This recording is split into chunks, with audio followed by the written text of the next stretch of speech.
자, 이제 북런던 더비 또 많은 분들이 기대를 하셨고 굉장히 재미있는 경기가 펼쳐질 것이다. 네. 이렇게 또 예상을 하면서 이제 축구를 보셨을 텐데 아스널이 3대1로 승리를 거두면서 아스널은 이제 7승 1패로 1위를 굳건히 또 지키고 있고요. 네. 토트넘은 5승 2무 1패로 3위에 올라 있습니다. 자, 오늘 그래서 이제 양 팀의 어떤 패스맵을 통해서 이 네. 북런던 더비 어떻게 경기가 치러졌는지 좀 살펴볼 텐데 일단 아스널부터 좀 살펴볼까요? 네, 뭐 이제 아스날이 사실은 그 경기에서 네. 뭐 워낙에 이 토트넘을 압도를 했죠, 사실. 경기력적으로 좀 많이 압도를 했었고 네네. 그리고 그게 사실은 뭐 예상을 안 했던 건 아니죠. 아스날이 볼을 점유하고 토트넘이 역습한다. 그렇죠. 요 이제 사실 경기 흐름은 다들 예상을 하고 있었어요. 네네. 그런데 이제 그 전반전에는 그래도 아스날이 공격을 하는 과정에서 이제 경기력은 좀 좋았지만 결국에는 토트넘의 역습에 좀 무너지는 장면도 있었고 아, 그렇습니다. 그 과정에서 동점골도 넣었고 토트넘이 네네. 그러다 보니까 이제 투닥투닥하는 그런 경기 상황이었는데 재밌었어요? 그런데 사실 전체적으로는 아스날이 예. 너무 좋았다. 최근에 이제 아스날이 잘하고 있는 이유를 좀 제대로 보여줬죠. 네네. 그래서 뭐 요 패스맵만 봐도 패스맵이 아주 균일하잖아요. 아, 왼쪽 오른쪽. 그래서 이제 아름답다고 표현을 좀 한 거군요. 네. 그러니까 저 이제 균일하게 저렇게 패스맵이 나오는 팀이 그 대칭으로 나오는 팀이 몇 팀 없어요. 네네. 대표적으로 맨시티 음. 그리고 아스날이거든요. 네. 그러니까 맨시티도 지난 시즌 패스맵을 보면 맨시티는 정말 기계적으로 똑같아요. 왼쪽하고 오른쪽이 똑같고 아스날도 이제 거의 대칭으로 플레이를 많이 하죠. 네네. 그러니까 이렇게 이 팀적으로 패스에 대한 이 연결고리나 패스 루트를 만들어 나가는 이런 전술적인 포메이션 자체가 네. 아스날이 워낙에 지금 잘 짜여 있다.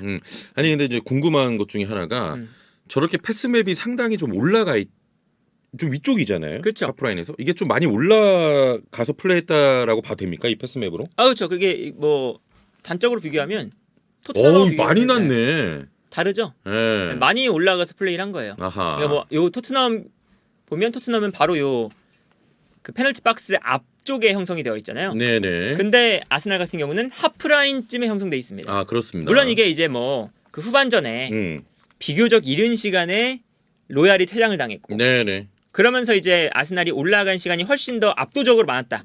이런 것도 있고요. 그리고 기본적으로는 토트넘이 수비 라인을 내리는 플레이를 많이 하기 때문에 네. 토트넘의 수비 라인은 낮고 아스날의 수비 라인은 높고. 아, 그렇습니다. 그리고 이거는 뭐 사실 뭐 누가 어떤 게 좋은 패스맵이다.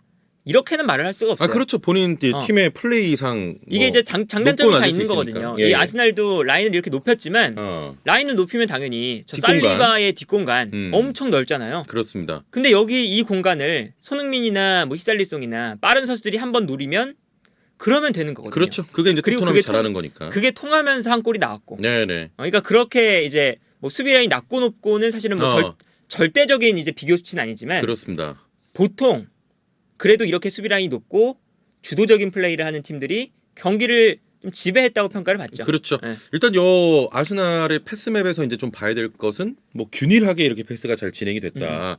이 부분을 봐야 될 것 같고 토트넘을 저는 이 좀 지점을 주목을 하고 싶은데 네. 손흥민이 좀 많이 내려와 있네요. 그렇죠. 많이 내려와 있죠. 내려와 있고 거의 뭐 지난 시즌 득점왕을 약간 미드필더로 쓰는 느낌도 있는 것 같거든요. 원래 이제 뒷공간을 노리면서 좀 많이 올라가 있어야 되는 부분인데. 그렇죠. 예. 일단 뭐 이렇게 내려온 건 몇 가지가 있어요. 네. 이제 손흥민 선수가 기본적으로 수비 가담을 많이 했었죠. 네. 그러다 보니까 좀 플레이하는 위치가 낮기도 하고요. 네네. 그리고 기본적으로 이 콘테 감독의 전술에서 좌우 윙백. 지금 에메르송 로얄도 이제 뭐 언급이 안 돼서 그렇지. 에메르송 로얄도 엄청나게 높게 올라간 거거든요. 그렇네요. 예. 네, 그래서 사실은 윙백이 3백에서 많이 올라간 건 뭐 이상한 일은 아닙니다.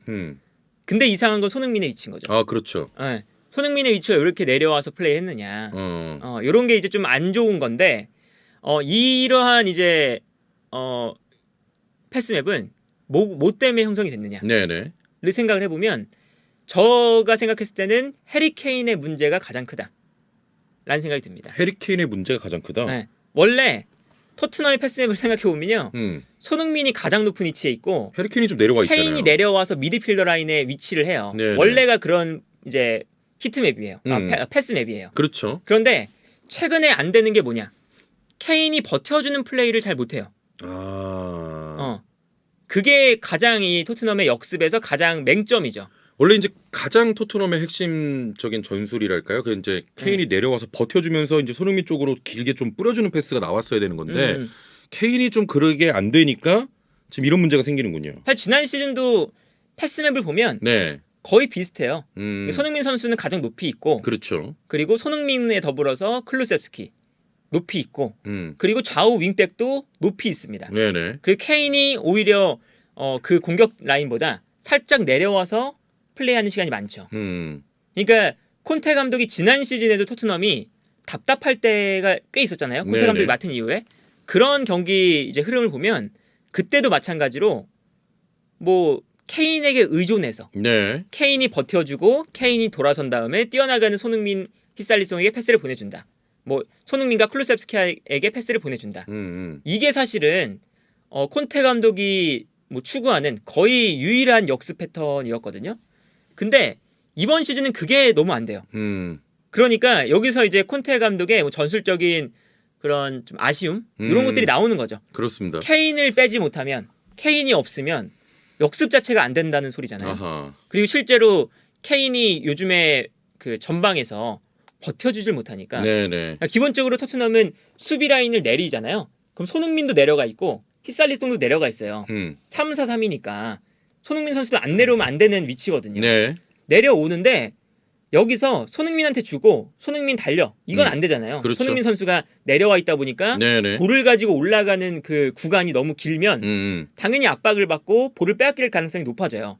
그렇기 때문에 가장 전방에 있는 케인에게 볼을 보내주고 케인이 볼을 받은 다음에 지켜줄 때 네. 이때 손흥민이 수비 라인으로 내려와 있다가 빠르게 올라가면서 그렇죠. 그런 장면 많이 나왔죠. 오른쪽에서는 히살리송이 올라가면서 예. 뭐 여기 더해서 뭐 에메르송 로얄도 올라가고 페리시치도 올라가고 하면서 이제 역습이 전개가 되는 거거든요. 네네.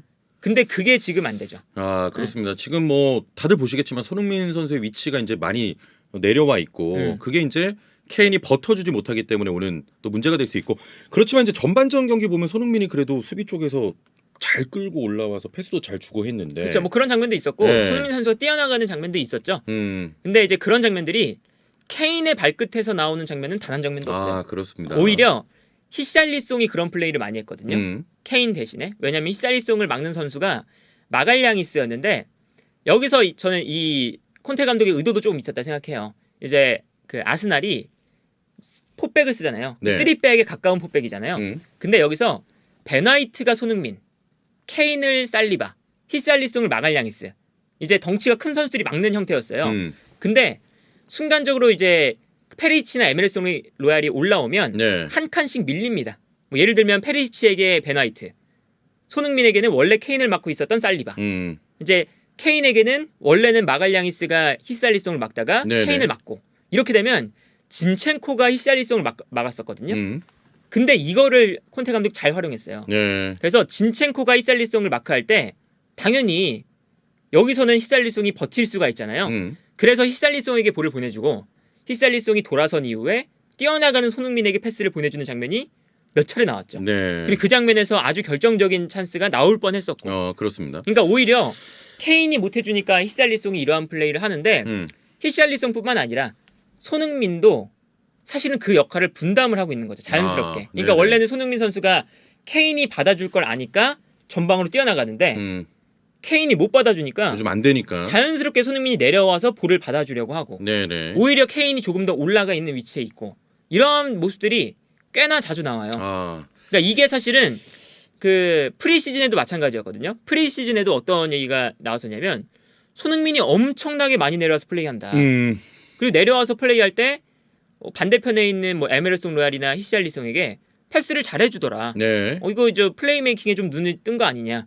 이렇게 이제 이야기들이 많이 나왔었는데 그런 것도 사실은 케인의 플레이가 사실 프리시즌부터 그렇게까지 좋지 못하거든요. 네네. 그러니까 자연스럽게 손흥민 선수가 높이만 있는 게 아니라 케인에게 너무 수비가 몰리면 손흥민이 내려와서 풀어주거나 네. 이러한 작업들이 이제 되다 보니까 손흥민 선수의 위치도 자연스럽게 좀 많이 내려가고 있지 않나. 그렇습니다. 네. 지난 레스터 시티전에 헤트트릭 할 때는 굉장히 이제 올라가 있어서 바로 그쵸. 공 오면 네, 득점 네. 찬스였는데 계속 앞으로 뭐 이런 정도의 패스맵이 나온다면 토트넘이 계속 답답한 경기를 할 수밖에 없을 것 같고 그렇죠. 손흥민의 어떤 득점포 가동도 좀 쉽지 않을 것 같다 이런 생각이 들거든요. 맞아요. 네. 그러니까 뭐 콘테 감독이 뭐 손흥민을 뭐 바보도 아니고 사실 그 세계적인 감독이 바보도 아니고 손흥민은 미드필더처럼 뛰자 이렇게 할 리는 없잖아요. 네네. 레스터 시티처럼 콘테 감독도 확실하게 손흥민 선수를 어떻게 플레이를 하게 만들어야 되는지라는 그런 생각은 당연히 있죠. 레스터 시티처럼 그 레스터 시티와의 경기처럼 가장 전방에 두고 당장 지난 시즌만 해도 손흥민 선수의 슈팅 위치가 가장 높았던 시즌이 지난 시즌인데 예. 그러한 결과를 만든 게 또 콘테 감독이었어요.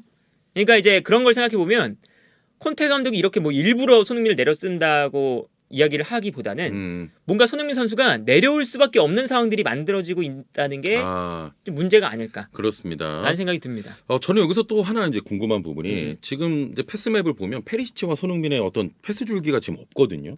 둘의 호흡도 좀 문제가 있는 거 아니냐 이런 생각도 좀 드는데. 뭐 그런 거는 이제 많이 나왔었죠. 예. 근데 사실 지난 경기는 그런 것조차 볼 수가 없었어요. 왜냐면 그러니까 페리치와 손흥민뿐만 아니라 뭐 히샬리송과 손흥민, 네네. 뭐 에메르송 루알과 뭐 히샬리송 이렇게 공격 과정에서 뭔가를 해볼 만한 상황 자체가 안 나왔거든요. 그래서 지난 경기에서는 뭐 일단 저기 패스맨만 봐도 손흥민하고 페리시치가 그렇게 패스를 많이 주고받진 못했는데 기본적으로 지금 이 토트넘이 지난 경기에서는 아스날에게 좀 압도적으로 밀렸기 때문에 그렇죠. 그런 측면이 있지 않나. 특히나 이제 페리시치와 손흥민이 안 맞는다는 그런 이야기가 나왔던 경기들은 보통 토트넘이 경기를 조금 더 점유율이 높은 경기를 가져갈 때 네네. 이럴 때거든요. 왜냐하면 역습을 할 때는 당연히 손흥민 선수가 조금 더 높이 있기 때문에 페리시치가 손흥민보다 앞에 나가서 역습을 하는 이런 장면은 많이 나올 수가 없어요. 근데 지공 상황에서는 페리시치가 올라가고 그리고 이제 손흥민이 있고 하니까 여기서는 페리시치와 손흥민이 연계 플레이가 돼야 되는데 지공 상황에서 저게 좀 문제가 되거든요. 이제 그런 걸 생각하면 지난 경기는 너무나 이 토트넘이 볼을 잡는 상황 자체가 없다 보니까 이제 페리시치와 손흥민의 그 호흡 자체는 그렇게 뭐 얘기할 건덕지가 좀 많이 없었긴 했다. 네네. 사실. 그렇습니다. 네. 아무튼 손흥민의 위치가 좀 낮게 형성이 돼 있다는 것 자체가 뭐 안 그렇죠. 풀린다를 좀 방증하는 것 같고요. 이것도 사실은 손흥민 선수가 내려오는 걸 콘테 감독이 못 푸는 게 사실은 큰 문제죠. 네네. 케인을 거치지 않고서는 역습을 못한다. 그렇죠. 이건 또 말이 안 되잖아요. 그렇지. 케인 없으면 뭐 이 팀이 돌아가지가 않으면 안 되니까. 예. 케인이 뭐 정말 절대적인 존재가 되면 안 되잖아요. 이 팀보다 높은 선수가 있으면 안 되는 건데. 그렇죠. 지금은- 케인 한 명 부진하면 팀이 그냥 다 그쵸. 무너지는 거야. 케인이 부진하면 패스 자체가 안 돼요. 네네. 그러면은 당연히 손흥민 선수도 내려와야 되고, 뭐 히샬리송도 버텨주는 플레이를 더 해야 되고, 계속 이런 게 나오거든요. 네. 그러니까 너무 이 지금 콘테 감독의 역습 자체가 케인에게 의존할 때가 너무 많다. 그렇습니다. 뭐 지난 시즌에도 그런 부분이 나왔죠. 케인이 좀 부진하면 음. 공격이 아예 전개가 안 되는 장면도 많이 나왔었고. 그래서 이제 이번 경기에서 손흥민 선수가 내려왔다가 앞으로 찔러주는 장면이 꽤 나왔거든요. 네네 맞아요.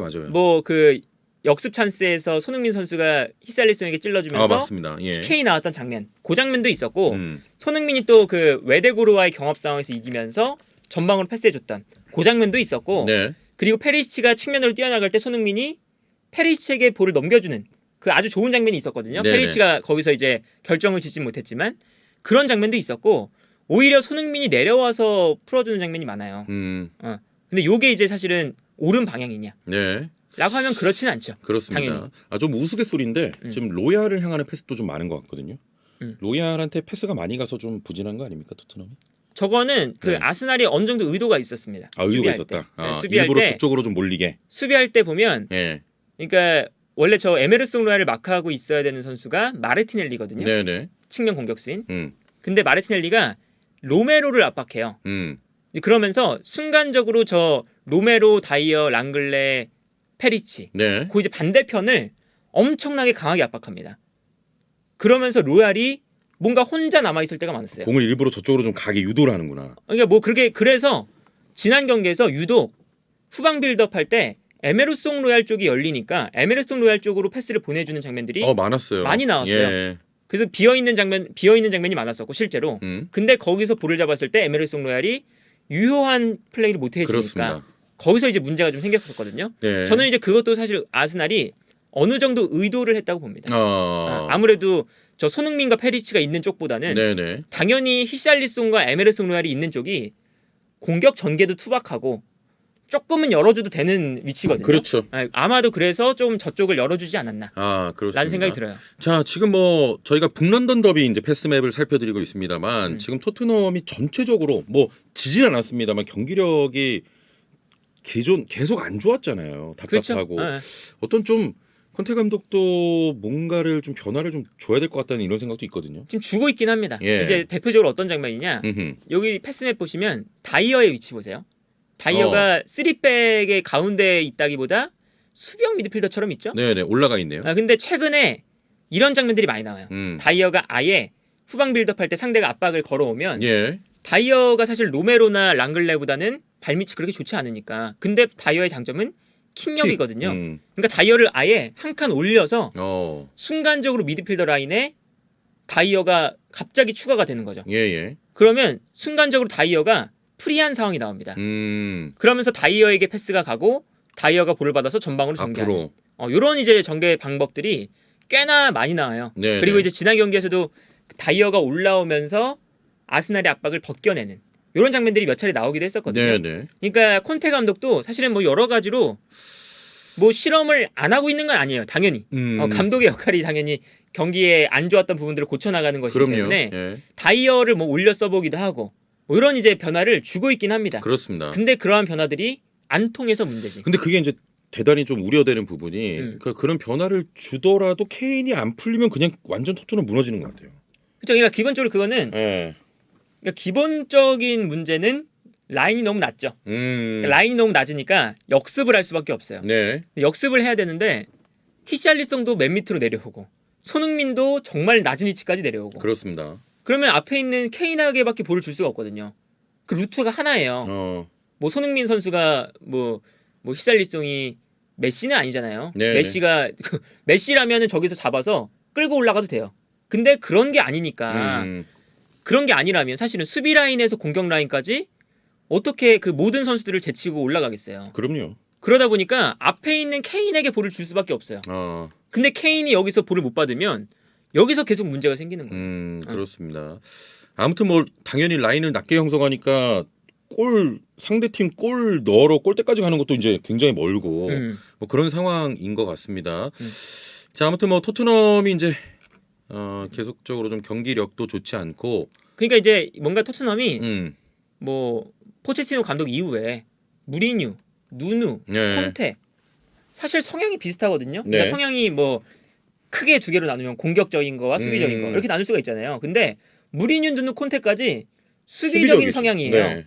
그러다 보니까 계속 뭔가 이 토트넘의 흐름 자체가 계속 역습, 수비 라인이 낮았다가 손흥민의 한 방, 그 케인의 패스 요거거든요. 네. 근데 그 케인과 손흥민의 그 정말 프리미어리그 역사를 써내려가는 손캐디오. 역습 패턴이지만 그 역습 패턴이 너무 계속 일관적으로 그것만 하면 상대 팀도 당연히 읽는다. 그렇죠. 예. 그리고 그 읽히는 부분이 지금 케인의 부진 때문에 케인의 부진부터 시작해서 뭔가 케인을 집중적으로 마크하면서 케인부터 패스가 안 나가니까 손흥민 선수도 달려나가 봐야 그렇죠. 뭐 그렇게 의미가 없어요. 그래서 그렇습니다. 내려오게 되고 네네. 내려오게 되면 손흥민 선수가 또 내려온 만큼 올라가줘야 되니까 또 역습이 손흥민 선수가 과거에 했던 것처럼 잘 안 나오고 네네. 계속 그게 반복이 된다고 생각합니다. 이 역습 전술이 뭐 특히 이제 맨시티 아주 강팀입니다만 맨시티를 포함한 먹힐 땐 엄청난 파괴력이 있지만 그렇죠. 막히면 진짜 무용지물인 것 같아요. 맞아요. 그때 이제 잘 먹힐 때마다 물론 이제 손흥민 선수가 케인이 없을 때도 역습을 잘했던 경기들이 있어요. 네네. 근데 대체적으로는 손흥민 선수도 케인이 살아날 때 훨씬 더 좋거든요. 그렇습니다. 뭐 그 당연하겠죠. 물론이죠. 예. 근데 사실은 그 손케 이 두 명한테만 너무 집중되고 의존하는 축구는 사실 토트넘도 어느 정도 탈피해야 된다. 네, 그렇습니다. 자, 북런던 더비 이 패스맵을 통해서 아스널과 이 토트넘 어떤 경기력 한번 살펴봤습니다. 첫 번째 주제 여기서 마무리 해보도록 할게요.